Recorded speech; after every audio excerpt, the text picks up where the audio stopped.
ብዙ ሰው እኔን የሞላሰስ ባለ ድርሻ አድርጎ ያስበኛል። ግን አይደለሁም። ማንም አያምነኝም። ማንም አይደለሁም ስለ አያምነኝ። አንተም ጋዜጠኛው ባታምነኝ አይቀርብኝም።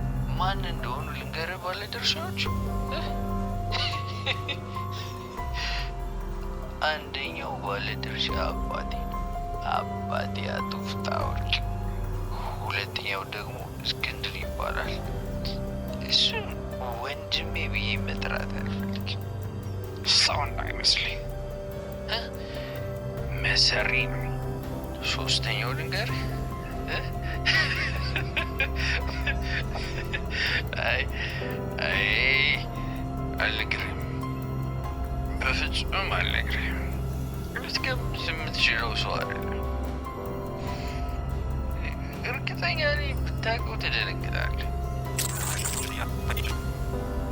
እርግጠኛ ነኝ ብታውቀው ትደነግጣለህ። ብታውቀው ትደነግጣለህ። ብታውቀው ትደነግጣለህ።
ይሄ የመስሪያ ቤቱ ፋይናንስ ዲፓርትመንት ነው።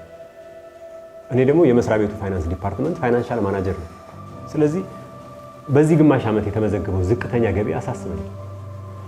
ለነገሩ የኛ ድርጅት ብቻ አይደለም እዚህ አይነት ዲፕሬሽን ውስጥ ያለው፣ በአጠቃላይ ሀገሪቱ ውስጥ የተፈጠረው የኢኮኖሚ መቀዛቀዝ ያመጣው ፈረንጆቹ ዘ ኢኮኖሚ ኢዝ ኢን ዘ ቶይሌት እንደሚሉት ማለት ነው። ሶ በአሁኑ ሰዓት ምን አይነት የገበያ እቅድ ብንጠቀም ከዚህ መውጣት እንችላለን ነው ጥያቄ። ስለዚህ በዚህ ጉዳይ ሶሪ ይቅርታ መመለስ ያለብኝ ስልክ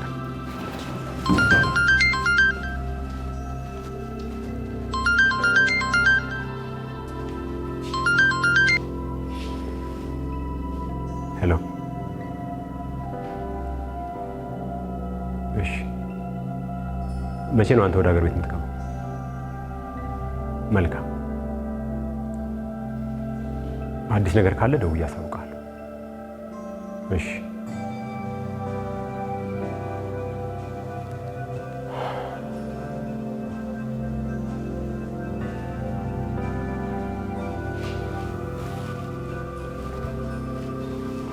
ይቅርታ ይቅርታ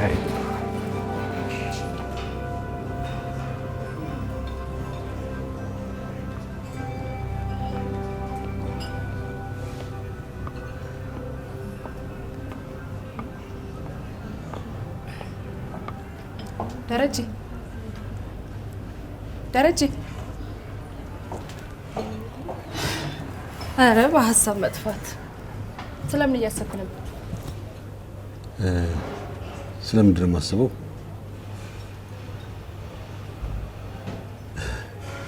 ስለምን እንደማስብ እንኳን ማወቅ አልቻልኩም። ይህን ያክል አርጅታል መሰለኝ። ታዲያ ሁሌ ወጣት አይኮን። ወደዛው ነው መንገዳችን። አታስፈራራን እንጂ እዛው ራስህን ችለህ ወደ እርጅና መሄድ ትችላለህ። ወይንዬ ሰው በልጆቹ ወጣትነት ጊዜውን የሚያድሰው የሚል እምነት ነበራት። ልጆች ወደ ልጅነት ይመልሰዋል ትለኝ ነበር።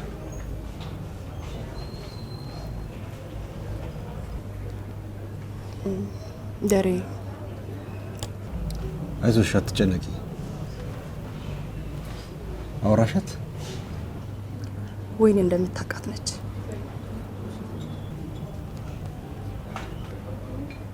የሚሆን ነገር አይደለም። ያለውን እውነታ መቀበል ነው የሚሻለው። በሁለታችሁ መሀል ያለውን ነገር ያበቃለት ይመስለኛል። በጣም ይቅርታ።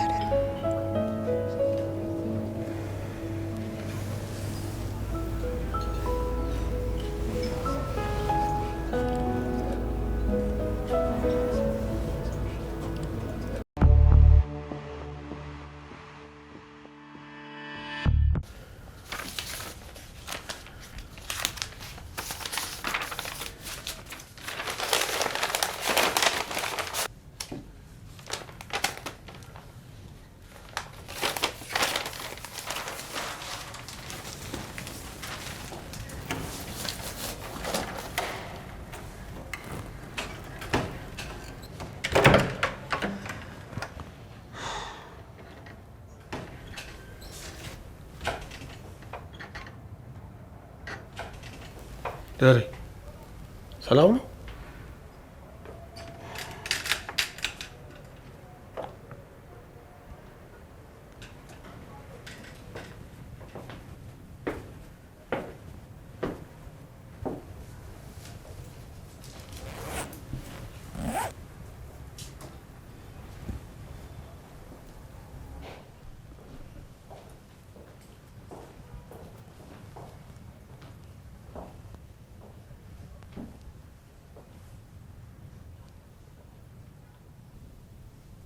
ደሬ ምን አዲስ ነገር አለ?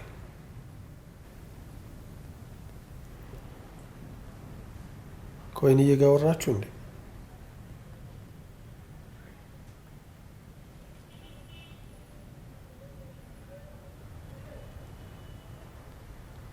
እኔ እንዳነጋገር ትፈልጋለህ? ከዚህ በኋላ የሚፈጠር አዲስ ነገር አይኖርም። እንዴት አይኖርም? እናንተ እኮ በቀላሉ የምትሰበሩ አይነት ሰዎች አይደላችሁ። የኔና የወይንዬ ነገር አብቅቶለታል።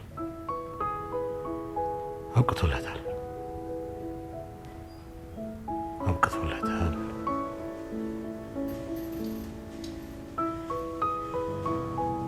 በቃ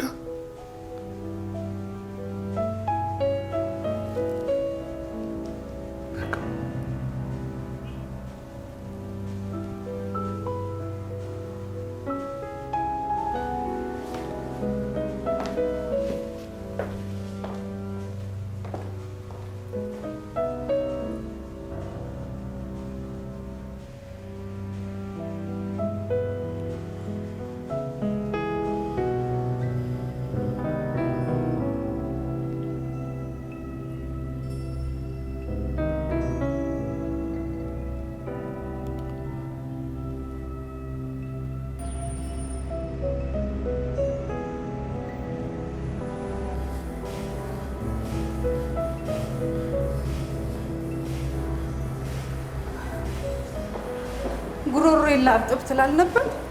ከመቼ ጀምሮ ነው ለብስብስ ማለት የጀመርከው? እኔ የምልህ አደርስክልኝ ያልኩህ ነገር እና ታዲያ ምንድነው አፈን ይለጎመው?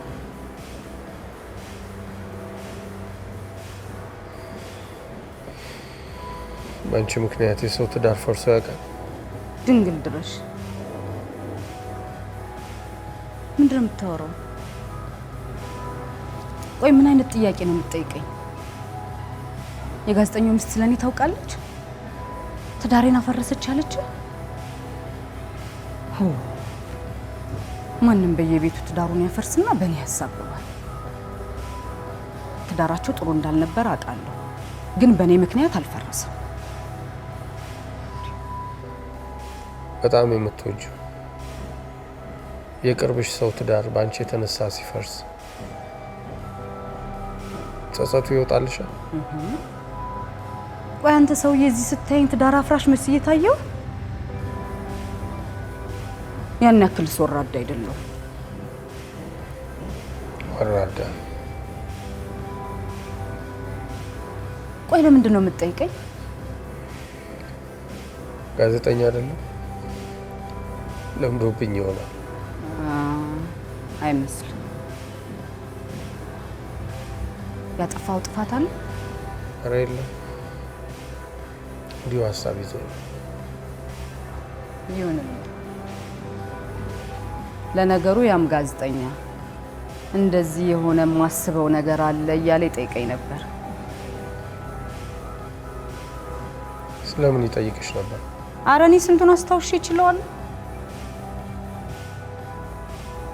ሆነ አንዳንድ ሀሳቦች እያነሳ ይጠይቀኝ ነበር። ብቻ ብዙ ነገር እናወራለን፣ ግን እሱ ብዙ ጊዜ ስለ ሰዎች ነበር የሚጠይቀኝ። ስለነማ? ከያሬድ ጋር ስለሚመጡ ሰዎች ይጠይቀኝ ነበር።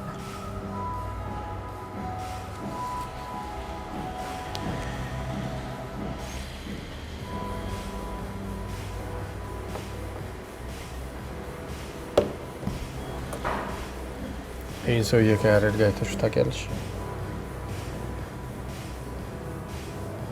አይቼው አላውቅም። ከጋዜጠኛውም ጋር? ኧረ እኔ ከማንም ጋር አይቼው አላውቅም። ለምን ፈለክ?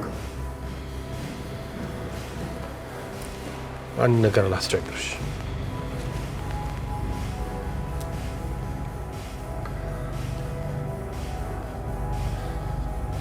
ከያሬድ ጋር ስለሚመጡ ሰዎች ለእኔም እንድትነግሪኝ እፈልጋለሁ።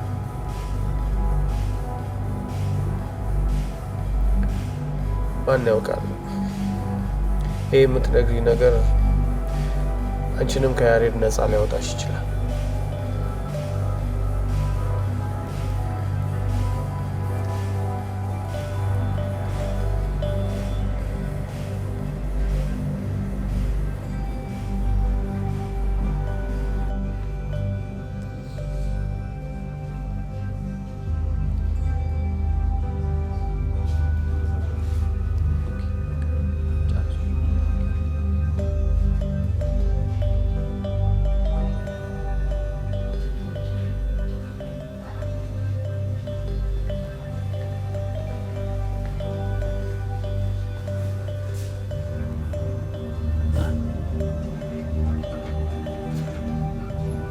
ልጁን አግኝተን ነገር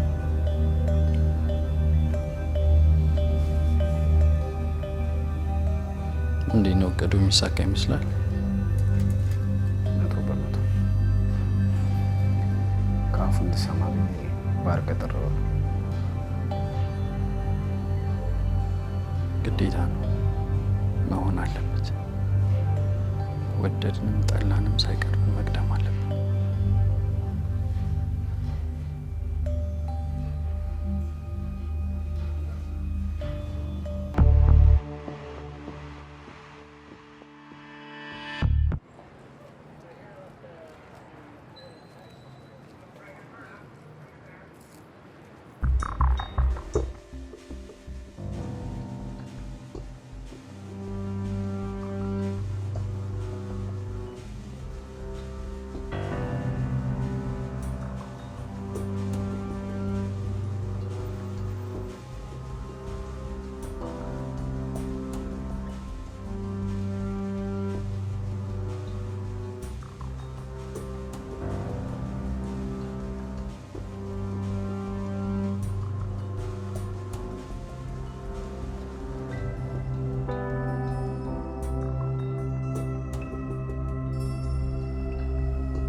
ምትኩ አዎ ምን ነበር? የሞላሰስ ቢዝነስ ግሩፕ ፋይናንስ ማኔጀር ነኝ። ቅርታ አንተን ግን አላወኩም። የኔ ማንነት አያስፈልግም። ምን እንድረዳ ፈልገው?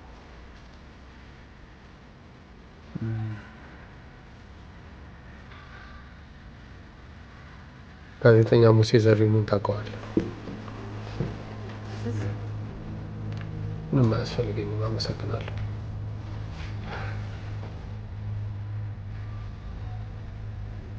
ምን ፈልጋል? ማን አንተ? እንደማታውቀዋት እኔ የምትለው ምንም ነገር አላውቅም። ስለ ሞላሰስ የተለያዩ መረጃዎችን ካንተ ነበር የሚያገኘው። የምን መረጃዎች? ሞላሰስን በህግ ሊያስጠይቁ የሚችሉ መረጃዎች። ስለምንድን ነው እያወራ ያለው? ጤነኛ አይደለም መሰለኝ። ስለምን እንደማወራ በደንብ ይገባሃል። እኔ ካንተ የምፈልገው አንድ ነገር ብቻ ነው። ሰውዬ እኔ ምንም የማውቀው ነገር የለም። የሚጎዳ ነገር አይደለም። ጋዜጠኛውን እንደተባበርከው ሁሉ እኔንም እንድትተባበረኝ ነው። እኔ ጋዜጠኛውን አልተባበርኩትም። የምትለውን ጋዜጠኛ ማላውቀው ምን መሰለህ ማወቅ የምፈልገው? ሰውዬ ከኔ ምንም ነገር ልታውቅ አትችልም። ባትለፋ ነው የሚሻለው። ጥሩ። ለጋዜጠኛ የሰጠው መረጃ በእጅ መሆኑን ወቅ። እነዚህን የባንክ ስቴትመንቶች ከአንተ ውጭ ማንም ሊሰጠው እንደማይችል ይታወቃል። ይህንን ደግሞ ያሬድ ቢያውቅ ምን ሊፈጠር እንደሚችል መገመት አያዳግት። ሀሳብን ከቀየርክ ደውለህ አሳውቅ።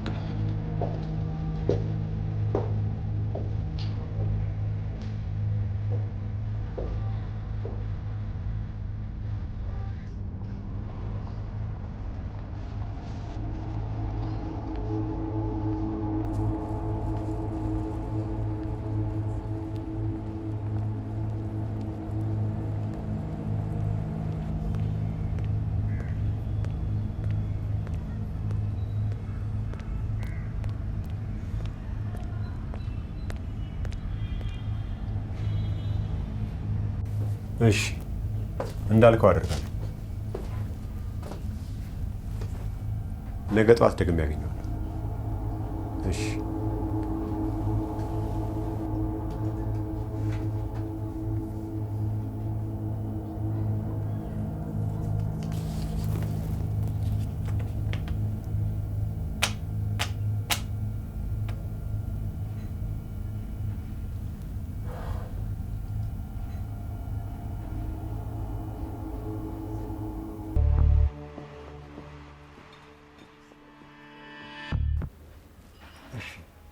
ምንድን ነው ማወቅ የምትፈልገው?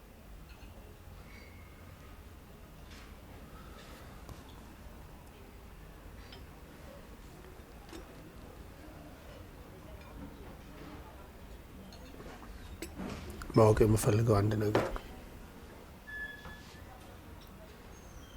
ከዛ በፊት ግን በአንተና በጋዜጠኛው መካከል ስላለው ግንኙነት እንድትነግረኝ እፈልጋለሁ።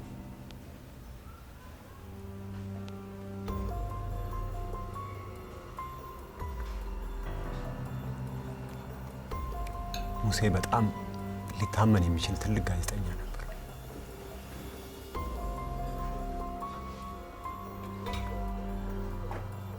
በሞላሰስ ድርጅት ውስጥ የማየው ትልቅ ኮራፕሽን አለ።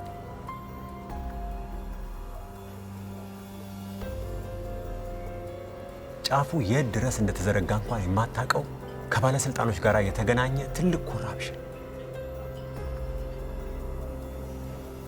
ያ እንቅልፍ ቢነሳኝ ነው ጋዜጠኛ ሙሴን ለማግኘት የወሰንኩት።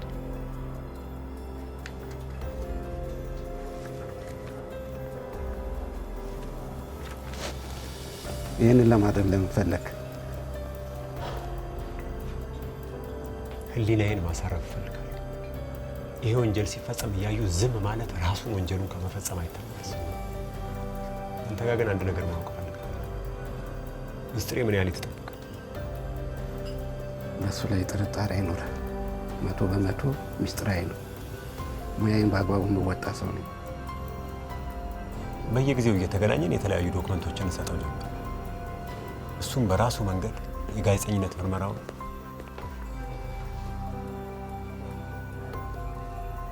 በራሱ የጋዜጠኝነት የምርመራ መንገዱን ቀጠለ። አካሄዳችን ጥሩ ነበር።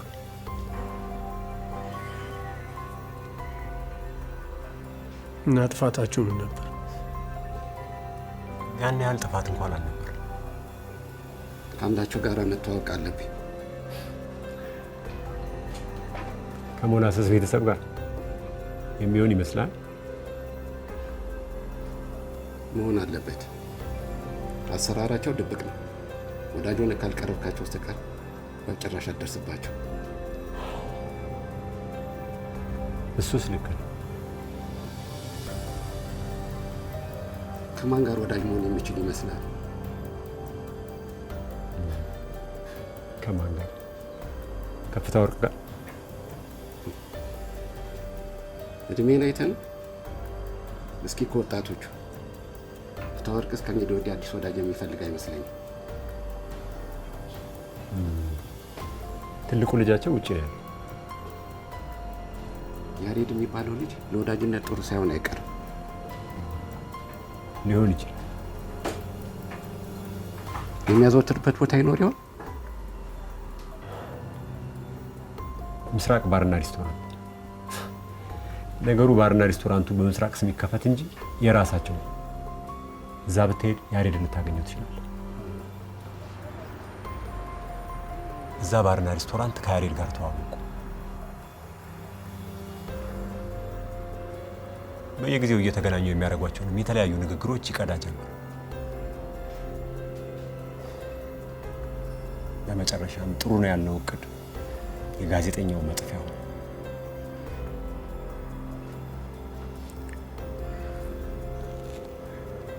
ይቀዳቸው ከነበሩት ድምጾች መካከል አንዱን አግኝቼው ነበር። ከየት አገኘው? እሱ ለጊዜው ተው። በጣም ሚስጥራዊ ሰው ነው። ለምንድን ነው ግን ያን ያህል ድብቅ የሆንከው? እሱንም ለጊዜው ተው።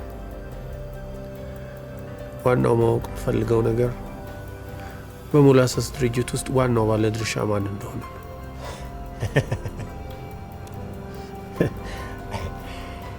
የማቅ ነው የሚመስልህ አይደል? የዛ ድርጅት ተቀጣሪ የሆነ ማንም ሰው እሱን አያውቅም። እንዴት? ዋናው ጉዳይ እሱ ነው። እሱን ማወቅ ከቻልክ ትልቅ ኃይልና ጥንካሬ ይኖራል። ጋዜጠኛው ይህንን ቢያውቅ ኖሮ አይሞትም ነበር። በሞላሰስ ውስጥ ዋናውን ባለ ጉዳይ ማወቅ መቻል ማሸነፍ መቻል ማለት ነው። ማወቅ አልቻልንም፣ ተሸነፍ።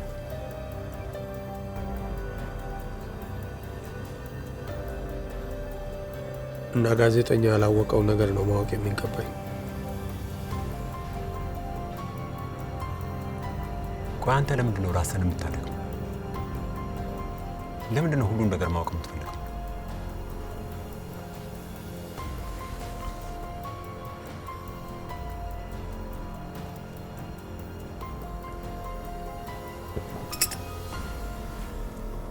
ለማሸነፍ።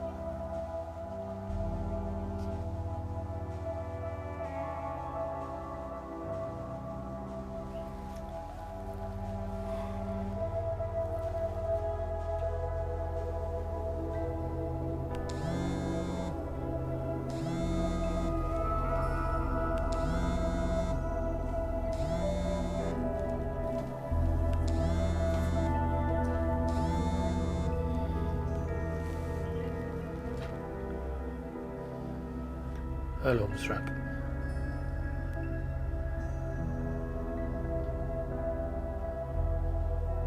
እርግጠኛ ነሽ?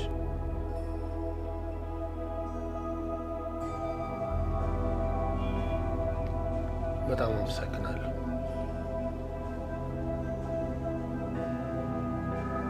ስለዚህ ጠዋት መጥቼ አነጋግርሻለሁ።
ራሻ ይሉታል። ኖርማሊ የተቀመመበት ዓላማ ሌላ ቢሆንም አንድ ሰው ከተፈለገለት ዶዜጅ በላይ ከወሰደ ኔጌቲቭ ኢፌክት ይኖረዋል። በተለይ ትንባሆ ውስጥ ካሉ ንጥረ ነገር ጋር ተደባልቆ ከተወሰደ ካርዲያክ አሬስት ይከሰታል። ይህ ማለት ደግሞ ልብ ስራውን ያቆማል ማለት ነው። ልብ ስራውን ሲያቆም ደግሞ ምን እንደሚከሰት ለእናንተ አልነግራችሁም። መድኃኒቱ መስራት የሚጀምረው ከስንት ደቂቃ በኋላ ነው? በዛ ከ5 እስከ 10 ደቂቃ ውስጥ ይሰራል። ምን ያህል ነው መጠን መጨመር ያለበት? ለምሳሌ እችን ታክል ዶዝ እዚህ ውስጥ ቢጨመር ሲጋራ ውስጥ ማለት ነው። ሲጋራው ተቃጥሎ እዚህ ታችኛው ጋር ከመድረሱ በፊት በጭሱ አማካኝነት አንድ ሰው ሳንባ ውስጥ በ5 ደቂቃ ውስጥ ይደርሳል። ያ ማለት የልብ ስራውን ያዛባሃል ማለት ነው።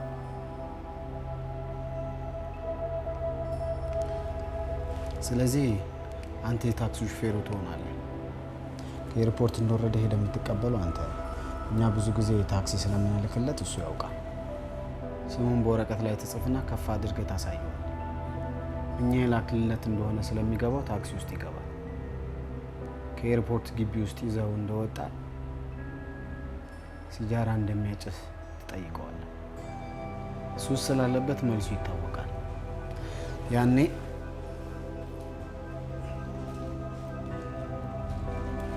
ከመሀል ከፍ አድርገህ ትሰጠዋለህ። የዛኔ ይስባታል ማለት ነው። ሁኔታውን አይተህ ወደ ሆስፒታል ተወስዷል። ሆስፒታል ውስጥ የመሞቱ ሰበብ የልብ ህመም እንደሆነ የሚናገሩ ዶክተሮች አዘጋጅተዋል። ከነሱ አልፎ ተመርዞ ነው የሚለው እውነት እንኳን ከወጣ ከውጭ ተመርዞ ነው የመጣው የሚለው ዜና በከባዱ ውጭ እንዲጮህ እናደርጋለን። ግልጽና ቀላል ነው። ሲጋራ የራሱን ይዞ ከመጣና ከራሱ የሚያጨስ ከሆነስ? እስክንድር ሲጋራ አውሮፕላን ውስጥ የሚያዝ ልምድ የለውም። ዝግጁ ነው?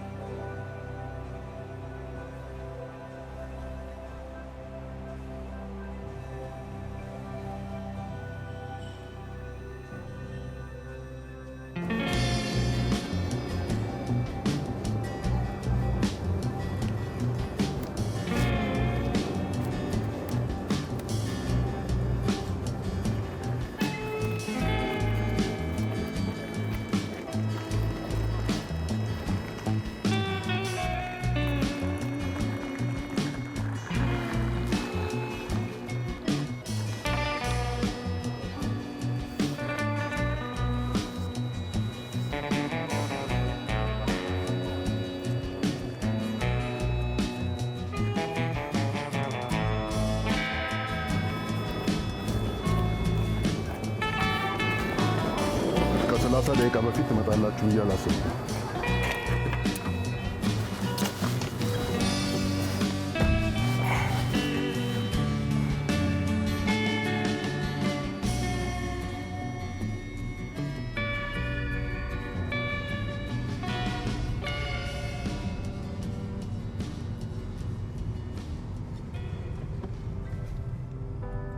መቼም ሲጋራ ይዘሃል።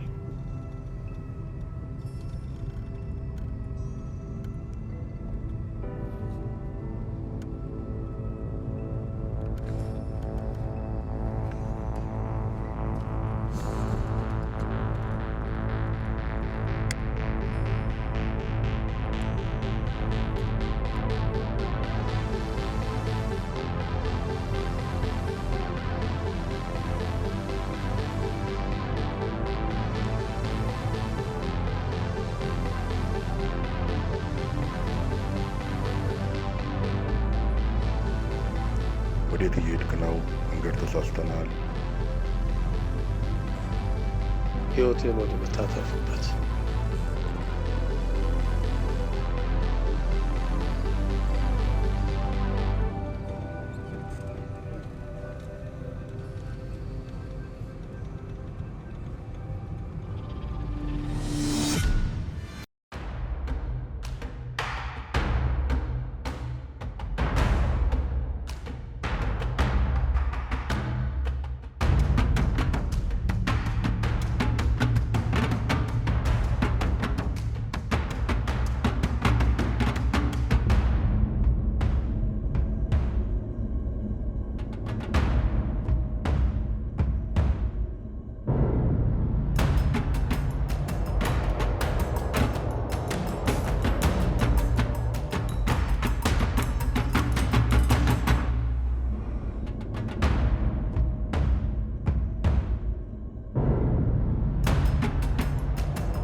እስከ መጨረሻው ድረስ ከኛ ጋር ስለነበራችሁ እናመሰግናለን።